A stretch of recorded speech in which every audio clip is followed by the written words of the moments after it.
name is Jake Hansen. I've been with Albert Lee Seed now for 12 years, going on 13. I've been product manager for the past 6 or 7 now, I think. I can't remember. Matt can probably tell you more on that. I've largely been in charge of building our lineup, working with our research teams and all the testing, both public and private. Max showed that map a little earlier of all those testing locations. I've visited most of those sites this summer and fall now, so I get out in the field as often as I can, take notes both in season and the tail end, seeing how things are doing. Kind of across pretty big geography, trying to get even bigger, like Mac alluded to. Hopefully next year I'm going to get a little further east and a little further west and see some things in some different environments other than just right here in the upper Midwest. So with that, go ahead and Herb, let's jump ahead in the slide. So we'll kick it right off with a couple of our, what we would call ultra early hybrids with our 7783 and 6886. Both in that, that sub 90-day range. Largely have these two as a potential replant or early maturity for a late plant option as they come south. Both of these hybrids move south out of that 85-day zone extremely well. They stay intact.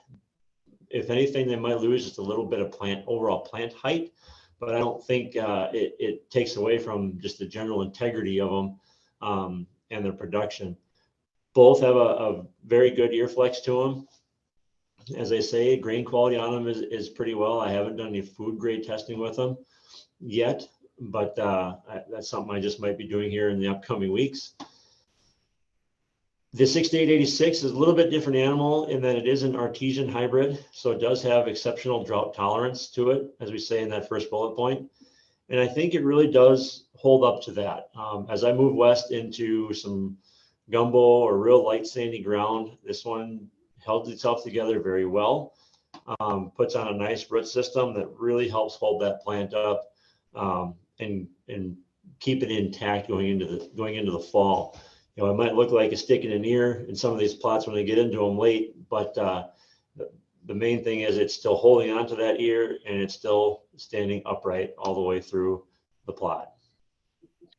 I would just add one thing too. I think Jake captured the essence of those two hybrids really well. I would just like to say they both have outstanding top end yield potential. So don't be shy about putting them in plots in zone or putting them up against the best available genetics from other companies in this zone. So if you're in that 80 to 89 day corn country and you're looking for early hybrids that are competitive for yield, these are both top yielding products. And that's going to be true of just about every hybrid we talk about, with a few exceptions.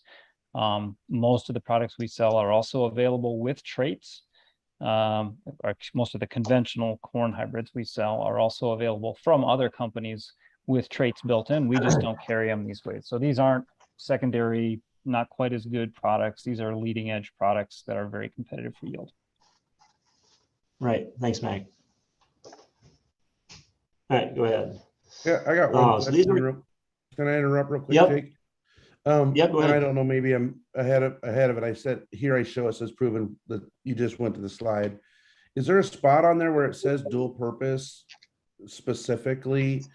Or down the road, you guys could put that on there so that as we're looking through and scanning, we can see sometimes, hey, this is dual purpose, or this is, corn silage variety. I see that there on the second one. Go ahead. Yeah, absolutely. And actually, Rob, we do have a section, we'll get to it here in a few minutes, in the catalog, a page just dedicated to hybrids that do make excellent silage quality as well as quantity on top of its grain potential. But yeah, that is something that we certainly try to do as often as we can when I'm writing these bullet points. If there is one that does stand out as a true dual purpose or makes exceptional silage, we will note that. You just pointed out here on this next one, 4292, is a very, very good dual purpose hybrid. And the other thing too, I'm not just going to call it a dual purpose just to call it a dual purpose, right? I want to make sure that I can back it up with some results, some silage results from either a leading university like Wisconsin, Michigan State, here in Minnesota. So we do try to make sure that we have some good data to back up our claim that it would make a good silage hybrid. And I'll touch a little bit more on that here in a few minutes. But next, going into, like I said, these are a couple of standalone products in their respective maturities. The 8089, very good top end yield. I would say one thing I kind of learned this year as I moved west, it really likes to be kept on more medium to heavier soils, is where it really stood out. We're bringing more of that top end. If you're going to start stressing it into lighter ground, you're probably better off with that 6886 on the previous slide.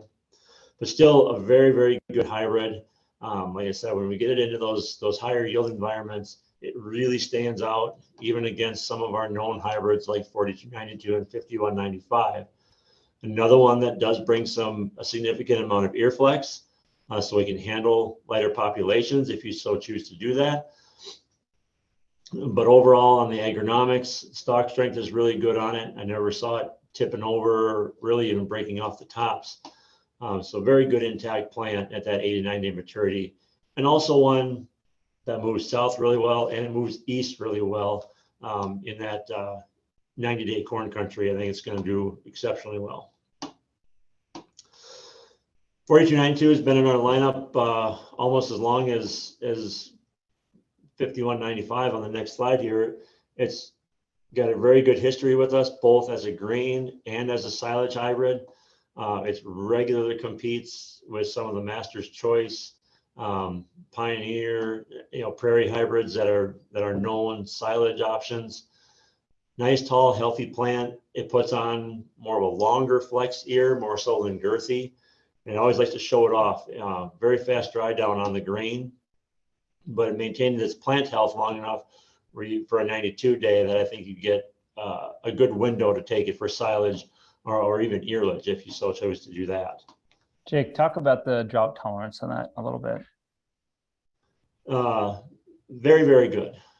This one regularly goes into the eastern half of the Dakotas, both North and South Dakota, extremely well. I'm not afraid of this thing going all the way to the Missouri River for sure.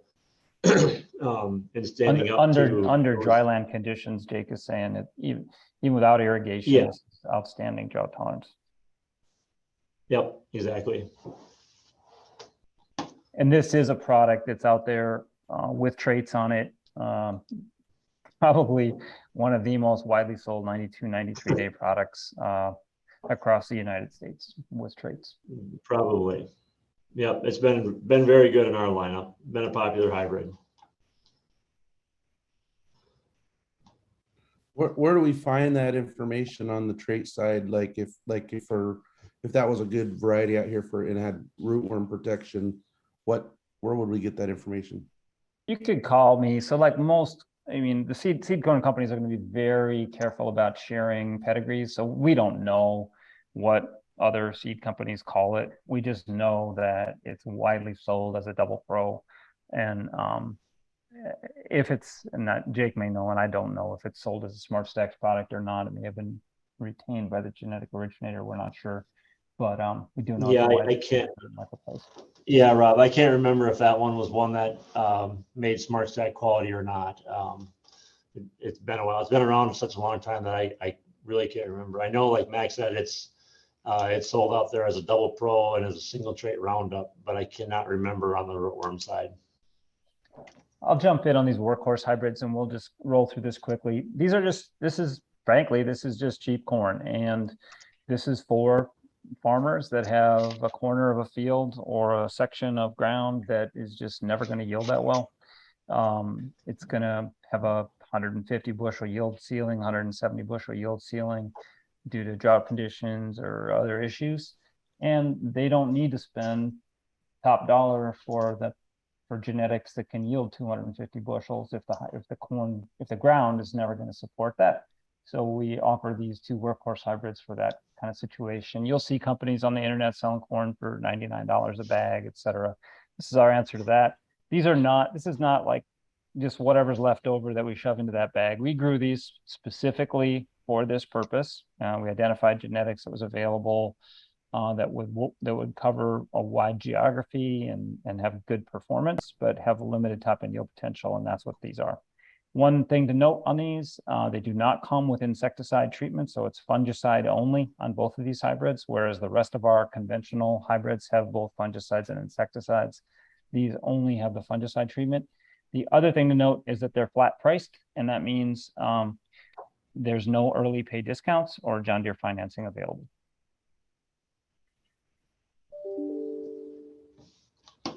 Yep, thanks, Matt. I'll talk just quickly on the two hybrids. The 8884 does a really good job on the dry land with drought tolerance. It does maintain plant integrity going into the fall.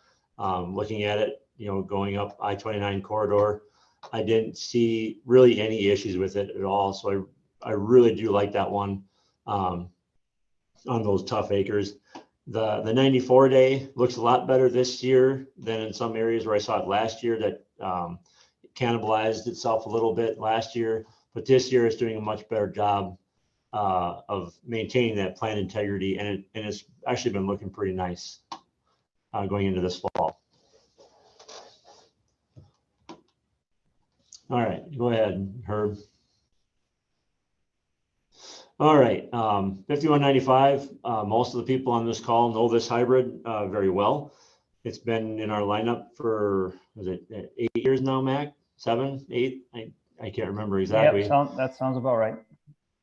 But that lead in there, our best-selling hybrid, that's no lie.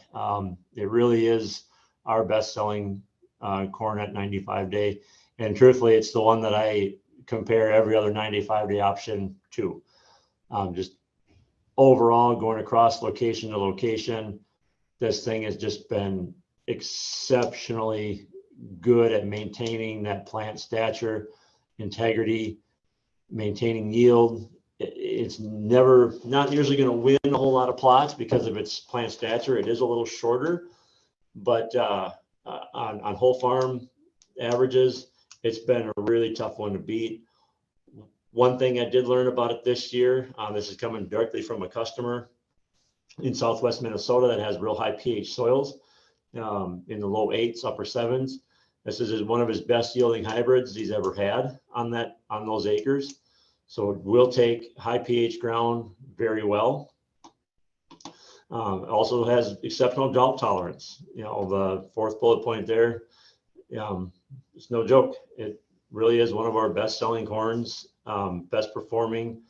And as we say in the last bullet point, this is also coming from some customer feedback. Great for hand picking for those of you that want to do it. Unfortunately, I get to do some of that here this week on a few hybrids. So hopefully I'll get some notes on. So you'll notice this hybrid has 2 badges on it. It's available as a pure hybrid or an ultra pure hybrid. So if you have customers that have a non-GMO market that's fussy about the GMO, the level of GMO in the corn that they're receiving, we have this 3 different, well, actually 3 different versions. We have ultra pure, and that means basically we can give you 5195 that has 0 GMO in it. And that doesn't mean it'll have 0 GMO when the farmer harvests that field, of course, because it can be cross-contaminated or contaminated with pollen from other fields. But the farmer knows that he's starting with seed that's 100% pure. And that's useful if they're if they're selling to a really high quality non-GMO end user. It's also available as a pure, and in that badge, we guarantee that it's at least 99% free of GMO. And then we have regular 5195 where we make no we make no purity guarantee. Those of you familiar with our organic lineup know that that's a really big deal on the organic side. But we do have these badges that we use on the conventional side in a few cases. Yep. On to the 5296. Jake, sorry. And also sorry to interrupt you. And also for those of you on the call that are familiar with the organic lineup, this is exactly the same hybrid as Viking Organic 8495. Same exact genetics. Yep. All right. On to 5296, which is actually a sister hybrid to the 5195. We also have this one in organic, numbered the exact same, 5296. Why both of these? Well, they kind of separate themselves out a little bit on placement. 5195, like I said, it can handle a lot of stresses, both drought, high pH, where the 5296 is really going to be more for your higher management ground, or moving east into, southeast Minnesota, Wisconsin, Michigan, and going on into those higher management ground, better fertility. The 5296 is bringing more yield to the table as I move east. As I move west, 5195 pulls away because of its exceptional drought tolerance overall. But I think they're a great pairing to have, because if you want to push a little bit more yield, the 5296 is definitely going to do that on those higher fertility ground. Another thing of note about it is the anthracnose stalk rot resistance on it is really exceptional. It does actually have an ASR trait bred into it. It's not a GMO. It's a naturally occurring trait that they've selected for. And it really does help improve the health going into fall, improves overall standability, especially on wet years. So it's really kind of a light versus heavy ground companions here. But I think they do complement each other very well. It just comes down to, we just got to make sure we're placing them on those right acres. Does 5195 have that trait as well, that anthracnose? It does not, no. Okay. No, that anthracnose trait is actually coming on the male parent of the 5296.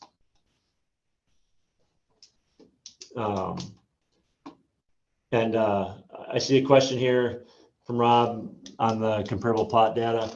I will, after this meeting, Rob, I will send you some information that from last year. I haven't gotten anything this year yet, but we do have all of our data available upon request from last year, all of our replicated trials. So I'm happy to share that with you whenever you're asking for it. Up next, a couple more solid products. I'm sorry, I'm bouncing around a little bit on this slide as far as maturity goes. And you'll see why here in a minute. 4498 has become one of our best-selling hybrids in that slightly less than 100-day corn, because it really takes a lot of beatings on some marginal soils, lighter ground, heavy ground, and still bringing a lot of yield to the table. I've got customers in Iowa that put this on sand to clay going across a 40-acre field.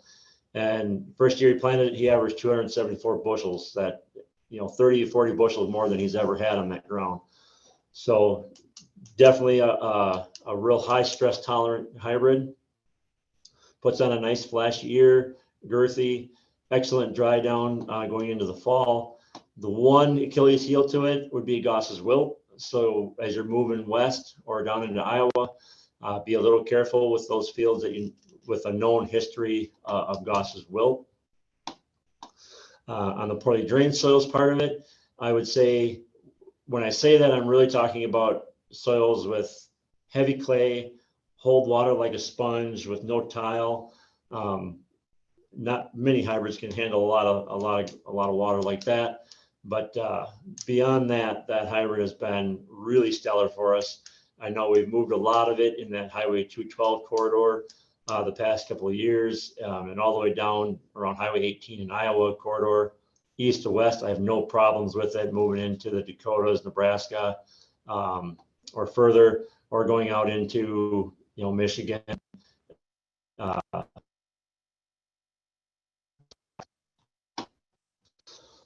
5104, another one that's been with us for a long time at 104-day. This is another hybrid that is a very, very good dual purpose hybrid, as well as grain.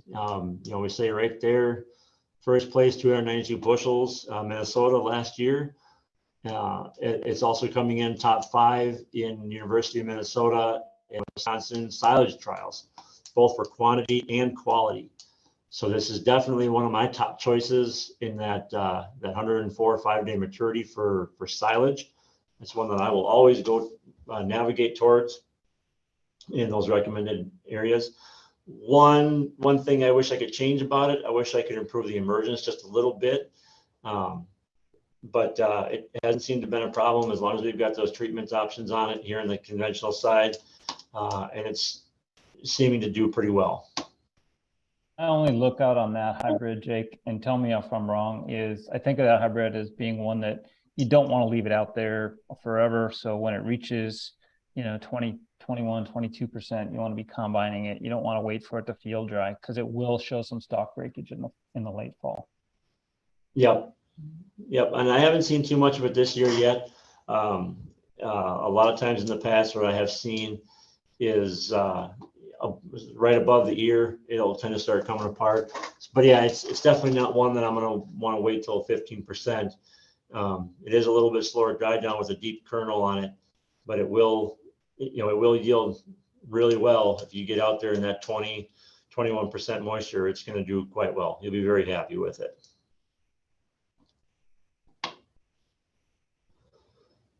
This is why I'm bouncing around on the maturities here. These are a pair of 100-day hybrids that I want to compare and contrast a little bit. 9900, one of the most consistent hybrids I've seen going into the fall.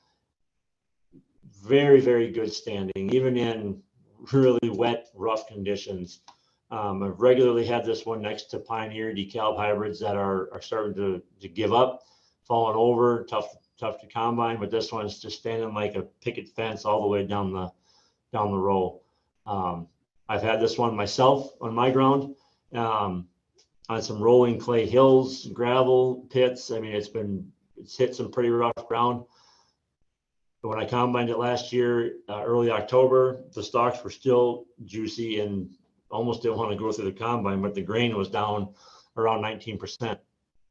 So it just tells you that the ability of this hybrid to go into the fall with its integrity intact is very, very good. And it does fill out an ear really well all the way through the tip. Good quality on it. I've regularly seen 57 to 60 pound test weight on this hybrid. So overall, it's been a really nice product. So especially on your heavier to wetter ground. Now comparing that to the 5200, which is another half sister to the 5195, this one's bringing a lot of drought tolerance to the table, like the 195 does. As I move west, it starts to pull itself away from the 9900 or on lighter ground. It handles it a little bit better, might have just a touch more ability to handle that. Another one that does handle high pH soils really well. Again, coming from my customer, Southwest Minnesota by Granite Falls, where he's got those 8.1 pHs. This is another one that's taking that environment extremely well, bringing a lot of yield. We also carry this one on our organic lineup. It's called 8500. So it's definitely one I'd keep an eye on. 199 bushels in Paulina, Iowa last year where they were very dry. So it's definitely saying something about the drought tolerance on this hybrid. So again, this is a pair. Go ahead. Yeah, Jake, is it true to say 5200 has average to lighter than average test weight? Yes. Okay. Yep. So that's the way I think about it. Yeah. Excellent yield, excellent drought tolerance, and excellent going on lighter or marginal soils, but it isn't going to have heavy test weight. No, I wish I could add another pound or two of test weight to it. But I think it's going to make up for it in just volume of corn going through your combine, or going into your combine, I should say, to make up for some of that little bit of test weight loss. But like I said, this is really a couple of good placement products. East to heavy ground on the 9900, west or lighter ground on the 5200.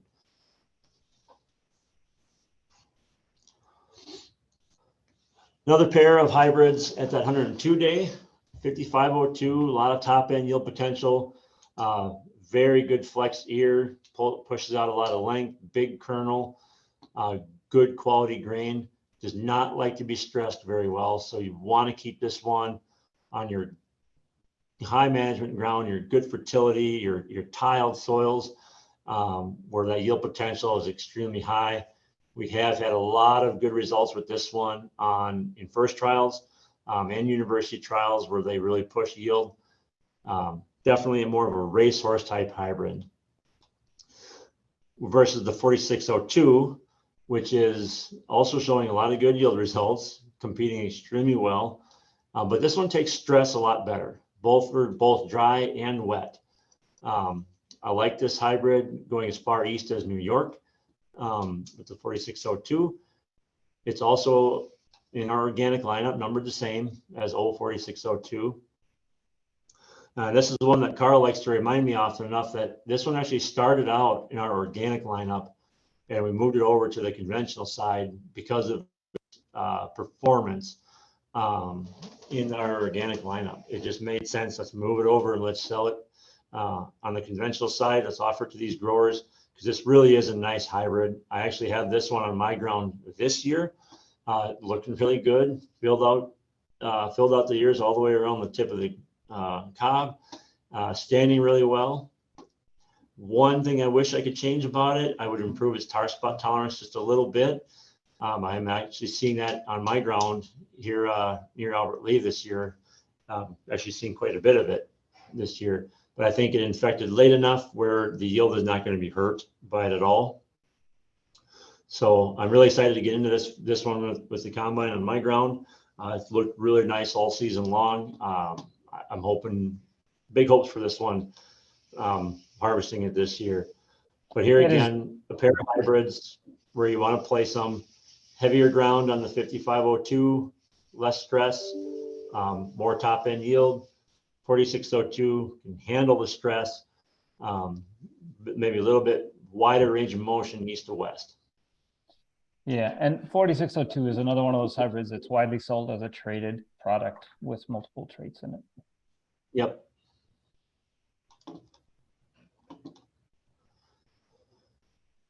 I'll jump in on this. This again is something I said at the very beginning, which is the Viking conventional hybrids, for the most part that we're looking at here, are extremely competitive genetics. These aren't just like, this is the leftover stuff that other companies didn't want to sell.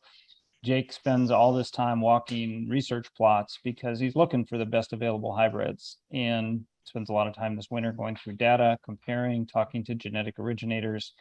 And this is just a slide to show, hey, in independent trials, our hybrids are stacking up with everybody else's, and most of the in all these first trials, and that's what, yeah, so this is these are first trials from 2021.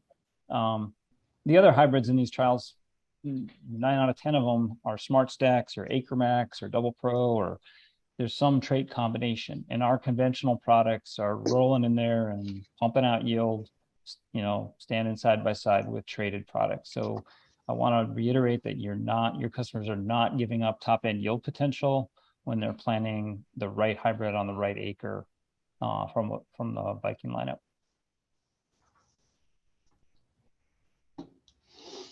Okay, another pair hybrids in that 105-day category. 8405, probably one of the most consistent hybrids I've seen going across locations. Champaign, Omaha, up to Olivia, Minnesota. It's done exceptionally well. It maintains height, ear placement, ear type across all of them. A lot of yield potential in this one. I've seen this one even as far north as North Dakota and still perform and make grain and dry down. But a hybrid that I really, really like going across dry land in Nebraska into the I-states. It's going to hold itself up really well. Very good tar spot tolerance as I move east into those I-states. Like I said, tar spot's a new one that's really starting to rob yield in some places. But definitely one to consider at that 105-day with a lot of top end yield 4205 has been with us a little bit longer. And actually going across southern Minnesota, northern Iowa, these two hybrids butt heads quite a bit for yield. But as I start to move south, south of say Highway 18 in Iowa, and you want that 114 or 105 day, 8405 is going to start pulling away pretty quick in terms of overall yield potential. As I move north, you want a late option, say Highway 14 and north. The 4205 has started to pull away pretty well. One watch out on that one, I would avoid those poorly drained soils. It is a little susceptible to some crown rots where you have heavy moisture. Has not been a problem the last 2 years due to the wide scale drought. But both of these definitely have their place, and both of them yield very, very well. I've liked both of them going across locations east to west. It's just that north to south difference is where they start to pull themselves apart with these two. So again, just a pair of 105 day hybrids that just placement north to south, east to west, they're a dime a dozen, or they're a horse apiece, but both have great performance. I really like both of them. In some cases, it gets tough to choose between the two, but overall consistency, the 8405 has been a little bit better. And then, like I said, 4205 going north is where it's really going to start to shine as a full or late season option. Northern Minnesota, Wisconsin, into the Dakotas even. Good. Hey, somebody, Mary asked a question about the first trials. That slide was taken from a postcard that we did last year, and we'll absolutely be doing more postcards again this year when the trials start rolling in from universities and the first trials. So look for some this fall, both on Viking conventional and organic corn and soybean products. But if you want to go back to the one we just printed, just shoot me or Jake an email and we'll get you a copy of that from last year. All right, a couple more standalone hybrids here that have done exceptionally well. 7206 was new last year. We had trials for it in 2021, and it was really blowing a lot of stuff out of the water. In my 105 day trial last year, it was the top product. And then as I went into 105 to 114 day corn country, it came in top 5 versus 114 day products as it went south. So really a lot of top end yield on it. Very good health, very good tar spot tolerance.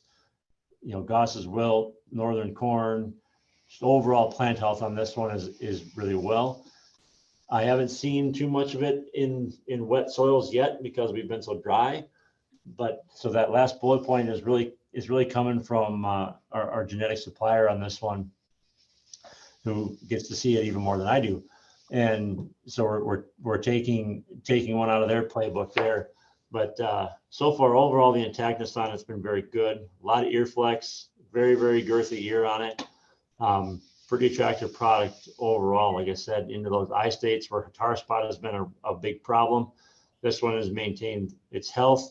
It seems to fend off the tar spot really well compared to hybrids around it, where they're almost black with those little ugly lesions. This one staying green, staying healthy, maintaining that plant structure going into the fall. 4808, 108 day, that's been in the lineup for quite a while again. Also in our organic lineup at 4808. Another product that is really a phenomenal choice for that dual purpose. Another one, going into Michigan, Wisconsin, Minnesota, any other silage tests I can find, really. And it's really coming in, top 5, 6 against all the competitors from, the top silage products, Master's Choice, Prairie. So it's one, I always recommend it for dual purpose, but that doesn't take away from its grain. Very deep kernel on this one, great ear flex. If I could change one thing about it, it'd be that first category down there in dry down. It's a little slower because of that kernel depth. You break one of those ears open and it's got inch long kernels almost with a very narrow cob. So it just takes it a while for it to get dried down, but it's not going to take away from its plant integrity going into the fall. It will hold up to it. Been a very good stander. Also one of the best emerging products that we've ever had, going across environments in eastern Nebraska and across the I-states. Highway 20 corridor in Iowa has been exceptional for this hybrid. A lot of great results coming in with this one on the grain side. So strong roots and stalks, can take low management populations, high populations. It's got enough ear flex to do either one. And like I said, just that dual purpose quality on it's been exceptional.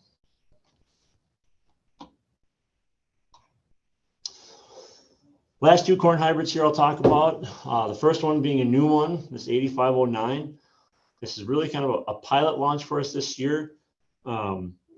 Seed stock on this one was cut back quite a bit. So we're just going to send out a few hundred bags, get it compared against that 4808. This is one has looked really good across locations again. It's got a nice long tapered ear. Almost looks like a little billy club on it. But the other thing that really stands out about it is the grain quality. This one is one I will be hand harvesting here in the next week or two and sending in for some potential food grade tests. So this is one that we definitely want to watch out for, to try to get into maybe a couple specialty markets here going forward. But it's really an exciting product to look at, both in trials and in the field. I have visited a strip plot with this down in Iowa, and it was, my guess is it's going to be the winner, up against some 112 and 14-day hybrids. It definitely had the best looking grain quality on it, best looking plant health, on a plot of about 15 hybrids. Yeah, I'll jump in on this one, Jake. This is one we had hoped to launch organically this year as well, but the seed stock was really, really limited and they would not give us any untreated inbred seeds. So we couldn't grow it organically this summer. If it continues, if the data confirms the way that it looks again this year, like it did last year, we fully expect that we'll be launching this as an organic hybrid for 2024. Another thing I'll say about this hybrid is, I talked about doors opening. This hybrid and a new 104-day and organic lineup are coming from a genetic program that had previously been not available to us. And there's some very, very powerful genetics in there, and this is one of the first ones to come out of there. And that yield combined with test weight combined with agronomics is a pretty powerful package. Yep. Thanks, Mac. Last hybrid here, 5811 and 111 day. One that's been in our lineup here now, I think 4 years. Always competitive with some of the best traded products in that maturity range. Going across that I-80 corridor or even further south, it can take quite a beating. Looks really good on dryland acres in eastern Nebraska, and going into northern Illinois where I have seen it hold itself together really well. Seems to have decent tar spot tolerance in that area. Little more notes need to be taken. This year wasn't a strong year for tar spot in northern Illinois. It seemed like it was better in southwest Minnesota, southeast Minnesota, northeast Iowa than it was in Wisconsin and Illinois. So it was a little interesting to see that disease starting to move east or west. Sorry. Another hybrid that can dual purpose if you so choose. Great tonnage, decent quality. Is it always going to make dairy quality silage? Probably not, but it is one that is going to give you good tonnage, and it's going to be competitive with a lot of things around it at that 111 day. But another hybrid, good agronomics, good integrity going into the fall. Not a lot of weaknesses that I have seen on it yet in the years that we've had it. So it's definitely one that has a good placement in our lineup here as a more full season option.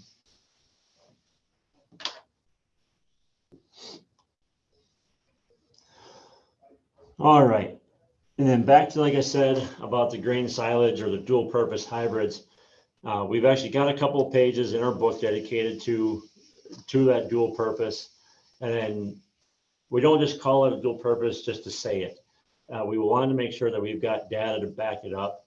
And these are a list of hybrids going from 86 up to that 111 day that I feel really meet those standards, that bring good quality, that bring good tonnage to the table, as well as, it's grain option or as a grain hybrid.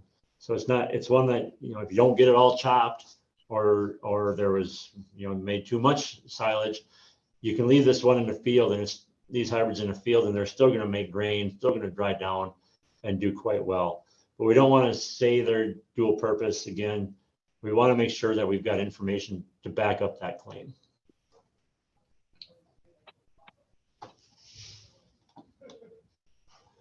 All right, moving on.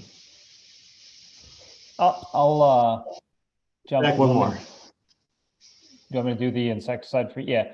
So yeah, sure. Go ahead. So again, all Viking conventional corn, with the exception of the workhorse hybrids, comes treated with a package of fungicides and an insecticide, usually Cruiser 250. We do recognize that Cruiser 250, in my opinion, is overused for conventional and traded farmers. We don't really have as many insect problems out there in corn establishment as people think that we do. There's a lot of university data to back that up. And these insecticides are actually harmful for the environment. So we should try to minimize our use of them and only use them when we need to. We offer insecticide-free Viking seed corn on 5 different hybrids from a, from a 92 to 108 day hybrid. And you have to order that seed by January 15th. And if you order it by then, we will sell you this, whether it's $42.92 or $9,900, et cetera, for $10 a bag or less. So it's an opportunity for farmers to save a little bit of money on each bag and only use that insecticide where they actually need it. In my opinion, it's mostly needed on on ground that is high in organic matter, has a history of insect problems, on ground that's had a lot of manure. And again, that is adding that organic matter. Or we're seeing it, unfortunately, with the growth in cover crops, which I'm a supporter of. The more organic matter that you bring onto a field from the cover crops, the more likely you are to have an insect problem when you're trying to establish your corn. So there certainly are environments where that insecticide does farmers good, and I'm not trying to say they should never use it, but it's a situational thing. And for those farmers that don't need it, or there are some farmers who are literally putting insecticide in furrow with their seed corn using a fertilizer attachment or smart boxes. And if they're doing that, they certainly don't need to pay for the insecticide that they're putting in furrow as well as insecticide on the seed. Why are they doing it twice, right? So this is another opportunity for them to save a little bit of money. And we can move on. All right, switching species here. I'm just going to answer a question here real quick that just came through. Mary asked, besides 8509, any other hybrids with supply issues or tight supplies? As of right now, no. All the other hybrids are in good supply. Production numbers have come back very well and don't suspect anything at this time. And like I said, the 8509 was really just, we were just planning on piloting that hybrid this year anyway, so we didn't have a huge production on it. And we were unfortunate enough to have the seed stock cut back from us here last spring as well. So that's really the only one right now that I foresee any major supply issues. Jake, I got a question for Mark. Mark, why are insecticides more needed possibly when there's like manure ground or there's more organic matter or biology? My thought was if you have a healthy, diverse soil, you have actually healthier plants. Why would there be a bigger need? Help me understand that real quick, if possible. Yeah, so I'm not a biologist or an entomologist. All I can tell you is that I agree with you as a general statement that the healthier that the soil is and the more organic matter the soil is, the better it is overall for the plant. But there is no question that we see for conventional farmers, we're seeing more insect pressure on those high organic matter areas, whether that organic matter is coming from a cover crop that just got plowed down or disc down, or from manure. Now, for organic farmers, that's sometimes less of an issue because they're planting so much later and the soil is really warm. So they're planting organic seed or conventional untreated seed into really warm soil. Boom, the seed germinates and starts growing and just takes off. And even if there are some insects out there, it often, the corn seedlings will get ahead of them. But for conventional farmers who are planting in fairly cold ground, to be honest, because they're trying to maximize yield, those seedlings aren't growing that fast and they can sometimes be overwhelmed by the insect population.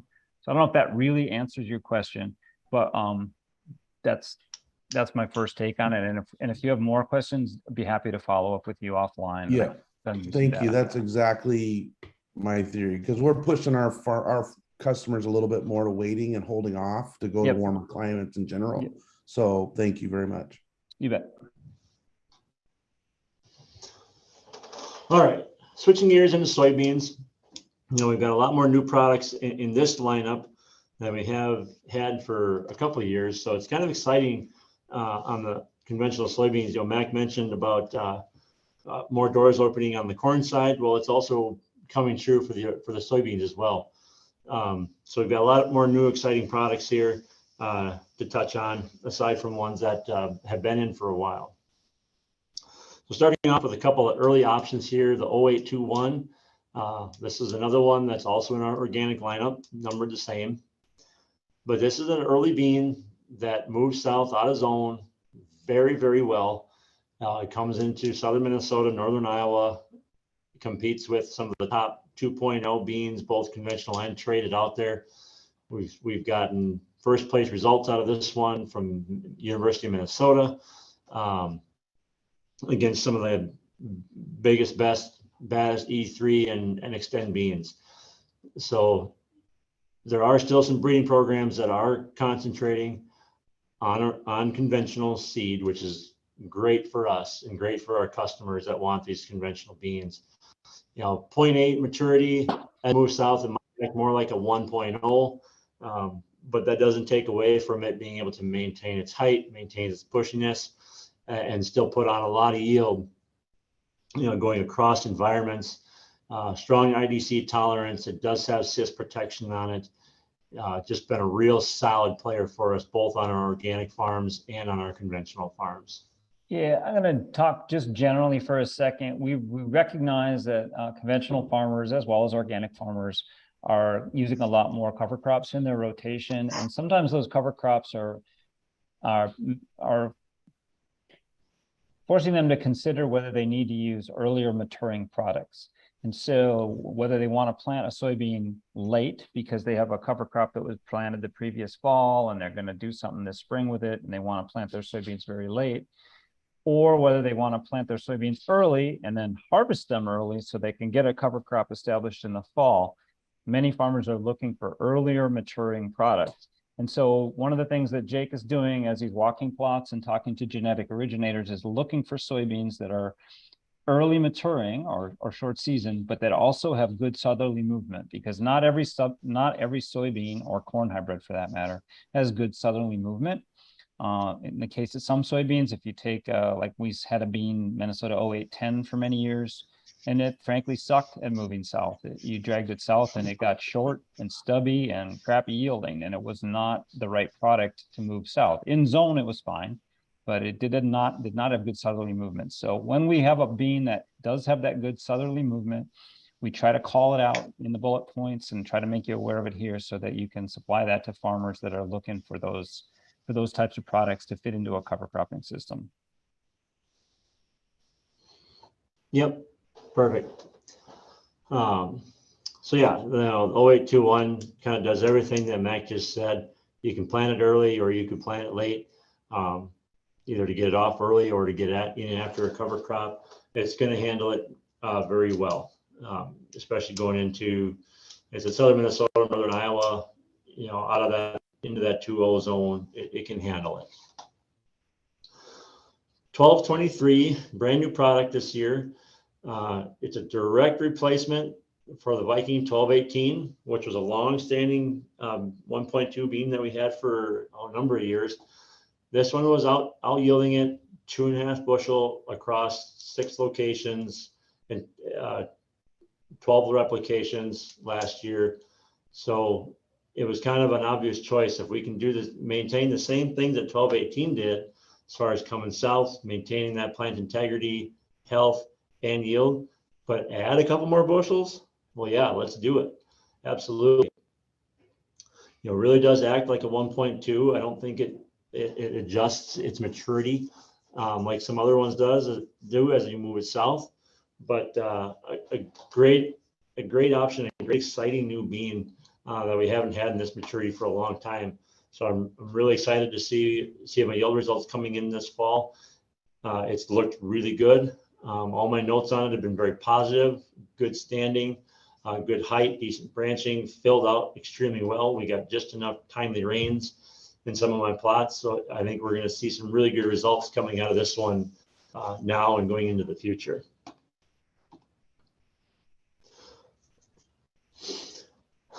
Another long-standing product here at a 1.5 or 1518. This is also in our organic lineup, numbered the same. This is one that's they've been trying to get us off of it for a number of years, trying to come with some different 1.5s that are supposedly better, but all of my results have said otherwise. This one has been kind of a mainstay at a 1.5. Another one, it does move south. It's a little bit shorter product compared to some things around it, but I feel it branches a little bit better. So it still fills a row, still yields well. We say avoid history of white mold, and the only time I've really seen white mold on this hybrid was in a beans on beans situation. White mold the year before, had a cover crop of lamb's quarter and water hemp, which both play host to white mold, and then planted beans into it. Yeah, white mold was had a perfect storm. On most rotations, this one has stayed clean. It's stayed healthy. It has not been hit by a lot of diseases that I've taken notes on yet. So still a product, still like it at that 1.5. But it is going to start taking some heat from the hybrid or from the variety next to it here with 1718. This one's having an outstanding year. Again this year, another one that was an organic option first, moved it into our conventional side because of its performance in our organic lineup. You're bringing a lot of defensive characteristics to the table with a lot of disease resistance. Another one that's good standing. It's got cyst resistance as well. A little bit taller variety, but still branches well. So wide rows are not a problem for it. And overall, very good movement east to west. So far, everywhere I've seen it, it's done well. Some of the reports coming in on yields have been extremely, extremely good. Another one that looks like it's going to hang out in this lineup here for a few years anyway.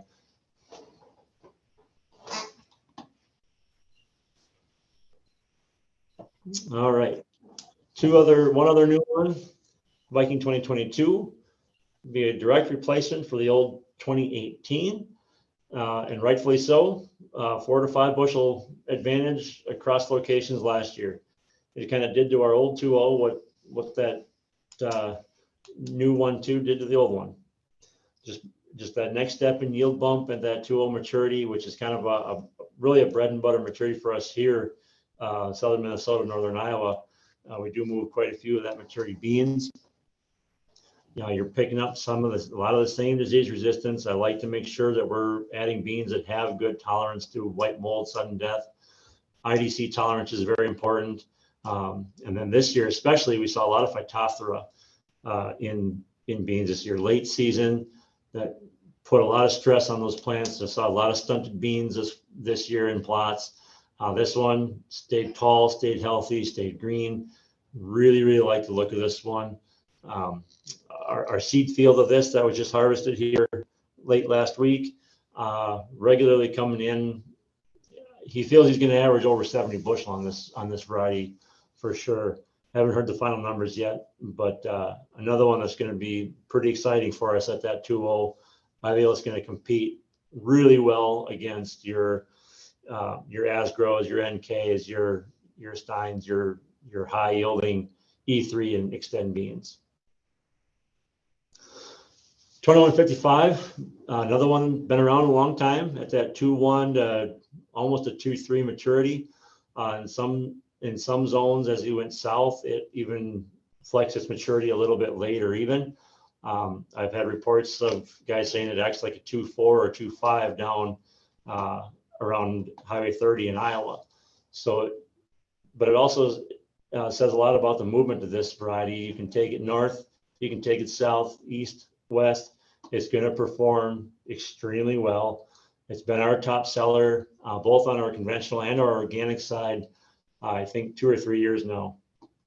So very, very pleased with it overall as a bean. I've liked its health. I've liked its defensive characteristics. I like its height. Fills a row, no problem. If there's just one thing, I would really like to make it more that 2.1, 2.2, but it just likes to flex its maturity based on the environment around it.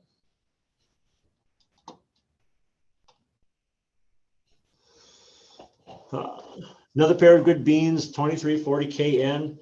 This is a little different animal as far as cyst resistance goes.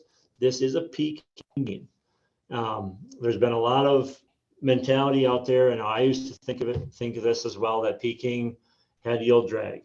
I think this one definitely breaks that mentality for sure in my mind. Does bring a lot of yield to the table, especially on those high cyst acres. If you know you've got soybean cyst nematodes, this is definitely one you want to place on that ground in that 2.0 to 2.5 maturity. It's definitely going to bring your yield up quite a bit. One customer of mine, known cyst ground, he's never gotten more than 45 bushel an acre. Planted this one first year, did over 60.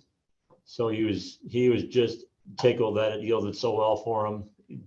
So it definitely proves that Peking resistance is really top notch for cyst and doesn't necessarily hold back the yield on it anymore like that initial mentality had. 2418, this has been another top seller for us at that 2.4, both on organic and conventional. Had a phenomenal year, 2020, 21. Looking really good again this year, 2022. I'm really excited to see what yield results are going to come back from this one. Another one that's been producing a lot of beans for us, very consistent across locations. I really would call it a 2.4. Seems to be very true to that maturity. And another one that really stood up to some Phytophthora infections that we saw this year, maintaining its height and health throughout the summer very, very well. So I definitely look forward to seeing what this bean is going to keep doing this year and going forward. I'll jump in on that one and just say that is one that moves east to west very well from Nebraska to Ohio. Just seems to perform across the entire zone of adaptation across the Midwest. Yep. Thanks, Mac. We had a lot of good results with this one out of some Ohio State trials last year. So we're really, really pleased with the movement of that one going across the U.S. really. I'll jump in on these, Jake. I know you're getting tired of talking. So, these are both yellow hilum soybeans, and so that's why we've been going through beans sort of by maturity, but Jake didn't include these because these are both yellow hilum. And in the case of these two beans, they both are well above average protein as well. So I'm going to talk about them individually. 1700 is a 1.7 that has, for every time we've tested it, has been above 42% protein, which is sort of the magic line for food companies to call something a high protein bean.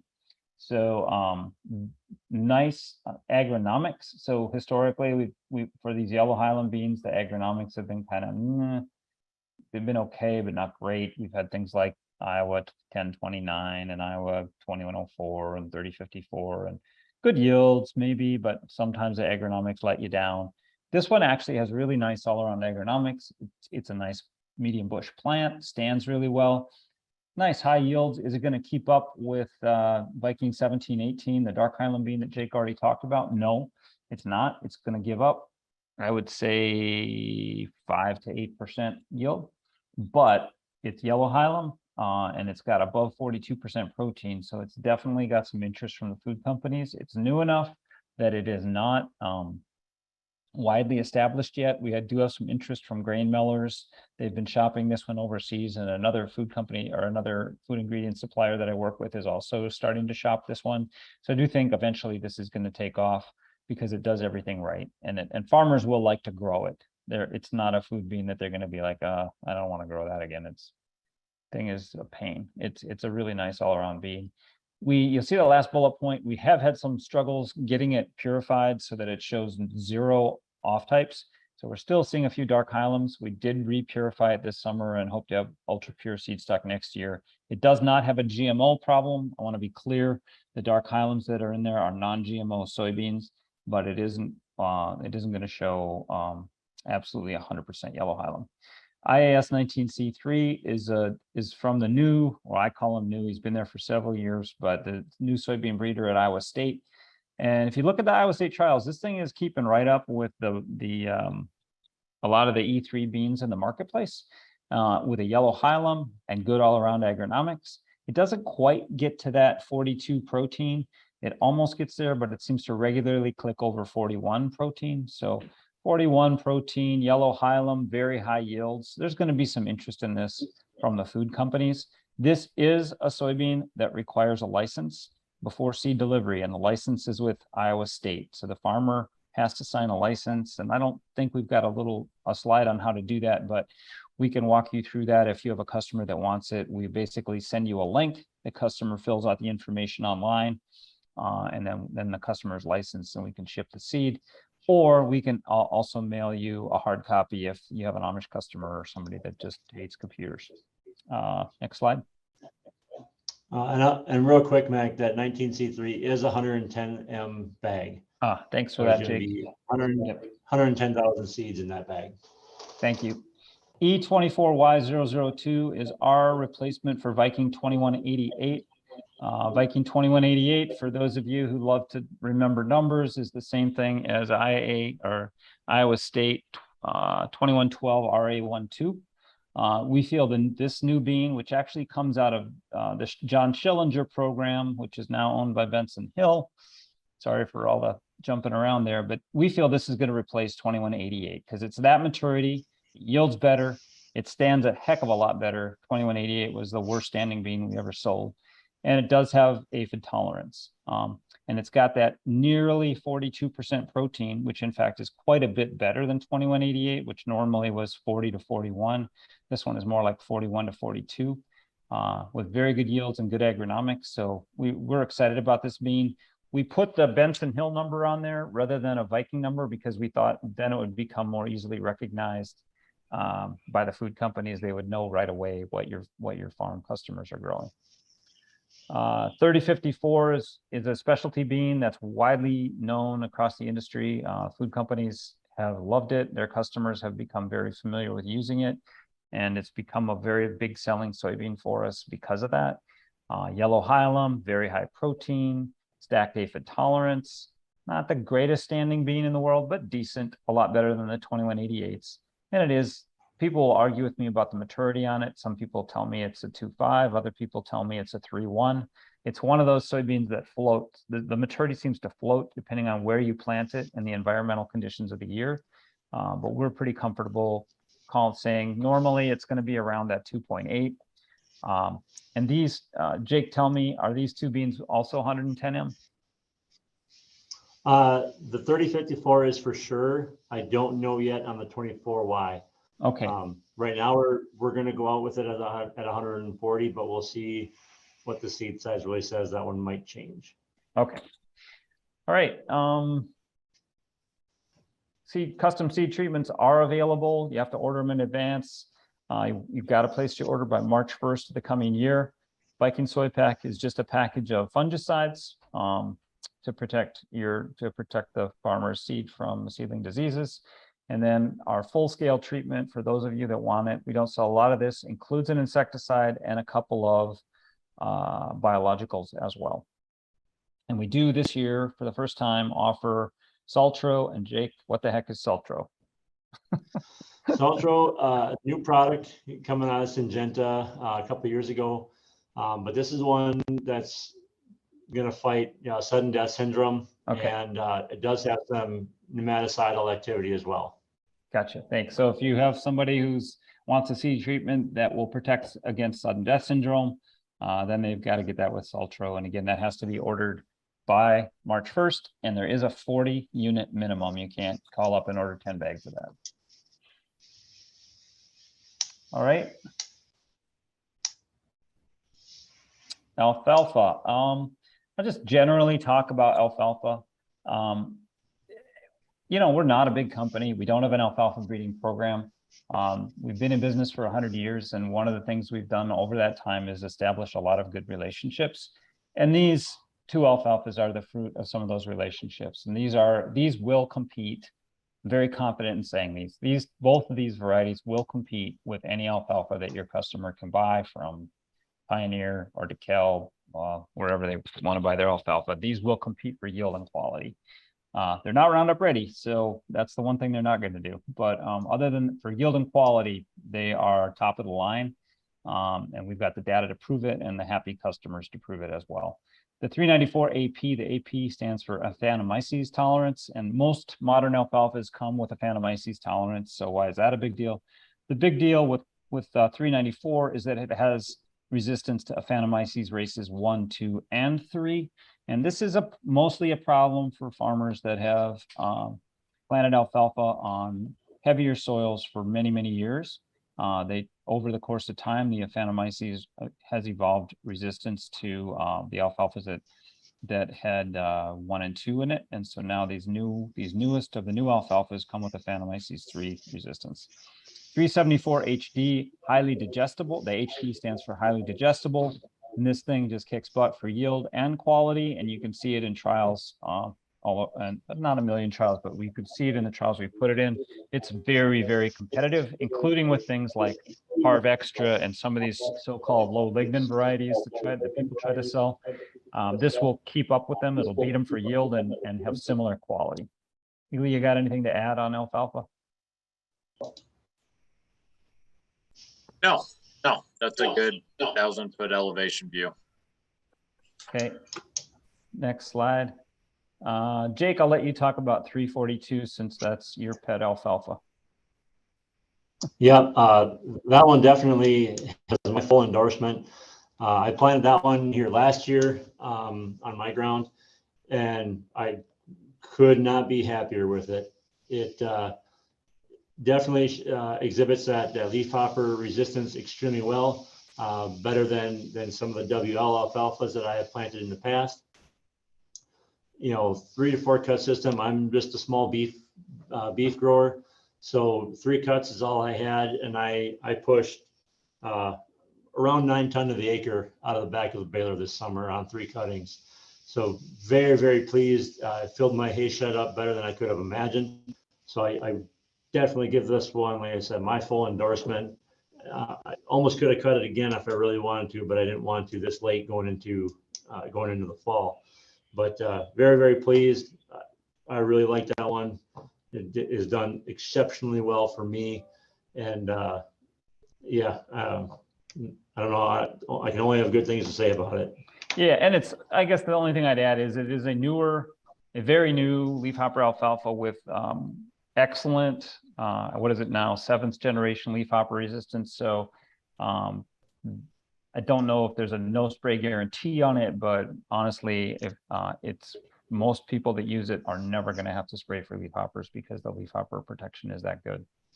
330M is more of a budget alfalfa. We don't have the pricing in here, but I think we've got a fairly attractive price on that. If you have a customer that wants a nice high quality disease resistant alfalfa with good yields, but at a lower price. 330M is a great choice.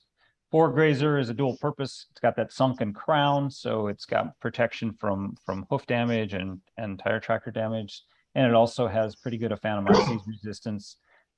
So it's and it's also extremely winter hardy, so it's a very persistent alfalfa for grazing or for haying.